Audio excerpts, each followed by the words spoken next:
ভরা মৌসুমেও নদী ও সাগরের পর্যাপ্ত ইলিশের দেখা মিলছে না বরিশালের বাজারে। এতে কিছুটা হতাশ জেলে ও আড়তদাররা। সরবরাহ কম হওয়ায় ইলিশের বাজার চড়া বলে মনে করছে বিক্রেতারা। আর অন্তর্বর্তীকালীন সরকারের ভারতে ইলিশ রপ্তানি বন্ধের সিদ্ধান্তে আশাবাদী হয়ে ক্রেতারা ইলিশ কিনতে বাজারে ভিড় করলেও অধিক দামের কারণে ফিরে যাচ্ছে অন্য মাছ নিয়ে। তবে সরকারের এমন উদ্যোগে সাধুবাদ জানিয়েছে ক্রেতা বিক্রেতা উভয়ে। বরিশাল নগরীর প্রধান মাছ অবতরণ কেন্দ্র পোর্ট রোড ঘুরে দেখা যায় 700 থেকে 800 গ্রাম ওজনের ইলিশের বর্তমান বাজার দর মন প্রতি 60,000 টাকা। 1 কেজি ওজনের মাছ 70,000 থেকে 72,000 টাকা মন দরে। 100 গ্রামের বেশি ওজনের ইলিশ 80,000 টাকা। 500 থেকে 600 গ্রাম ওজনের ইলিশ 58,000 টাকা। 300 থেকে 400 গ্রাম গোডলা 29,000 টাকা মন দরে এবং ঝাটকা ইলিশ মন প্রতি বিক্রি হচ্ছে 24,000 টাকা দরে। তবে গত মৌসুমে ইলিশের দাম তুলনামূলকভাবে কিছুটা কম ছিল বলে ব্যবসায়ীরা জানান। বর্তমানে বর্ষার মৌসুম হলেও বরিশালের পোর্ট রোডে ইলিশের আমদানি খুব কম।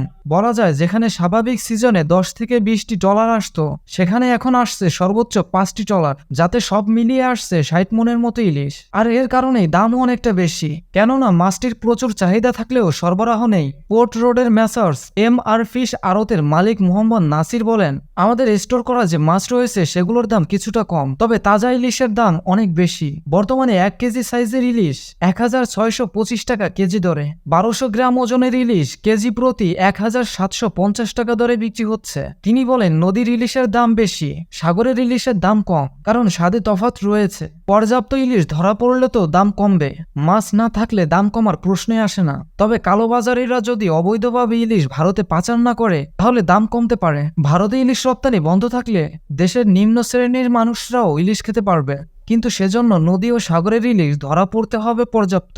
আমরা এখন পুরোপুরি লোকসানের মুখে। আমাদের অনেক টাকা ইনভেস্ট করা, সেটা কিভাবে উঠাবো এটা নিয়ে চিন্তা করছি। পোর্ট রোড এলাকায় ইলিশ কিনতে আসা মোহাম্মদ শাহিন হাওলাদার জানান, আমরা তো ভেবেছি ভারতে ইলিশ যাচ্ছে না তাই দাম কমে গেছে, কিন্তু এখন বাজারে এসেছি নদীর ইলিশ কিনতে, তবে এসে হতাশ হয়ে ফিরে যাচ্ছি। যে মাছ আগে 1200 টাকায় কিনেছি সেটি এখন 1800 টাকার নিচে দেবেই না। এই সরকারের শুধু ইলিশ রপ্তানি বন্ধ করলে চলবে না, পাশাপাশি বাজার মনিটরিং করে সিন্ডিকেটের দরজা চিরতরে বন্ধ করতে হবে।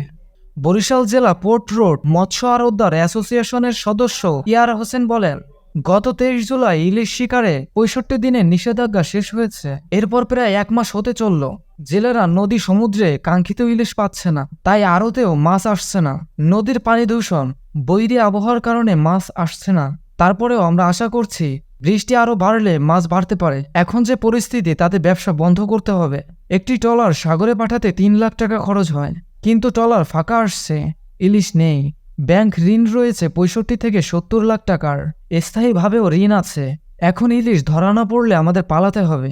পোর্ট রোড মৎস্য অবতরণ কেন্দ্রে মোট 170টি আড়তে এ ভরা মৌসুমে আগে প্রতিদিন কোটি কোটি টাকার মাছ বেচাকেনা হলেও বর্তমানে মাত্র 10 থেকে 15 লাখ টাকার মাছ কেনাবেচা হচ্ছে। বরিশাল জেলা মৎস্য কর্মকর্তা রিপন কান্তি ঘোষ বলেন, ভারী বর্ষণ হলে ইলিশ মাছ প্রচুর ধরা পড়বে। জেলেদের এখনই হতাশ হওয়ার দরকার নেই, অপেক্ষা করতে হবে। সরকার ঘোষণা দিয়েছেন ইলিশ বিদেশে পাঠানো কমিয়ে আনার জন্য, এতে করে স্থানীয় বাজারগুলোতে ইলিশ পাওয়া যাবে, তবে সেটি সময়ের ব্যাপার। তিনি বলেন, মাছের উৎপাদন ঠিকই আছে, সমস্যা হচ্ছে সড়ক যোগাযোগ উন্নত হওয়ায় এখন আর আড়তে আসতে হয় না জেলেদের, সরাসরি ঢাকায় মাছ পাঠাচ্ছেন তারা। এজন্য স্থানীয় বাজারগুলোতে চাহিদা মাফিক ইলিশ সরবরাহ হচ্ছে না।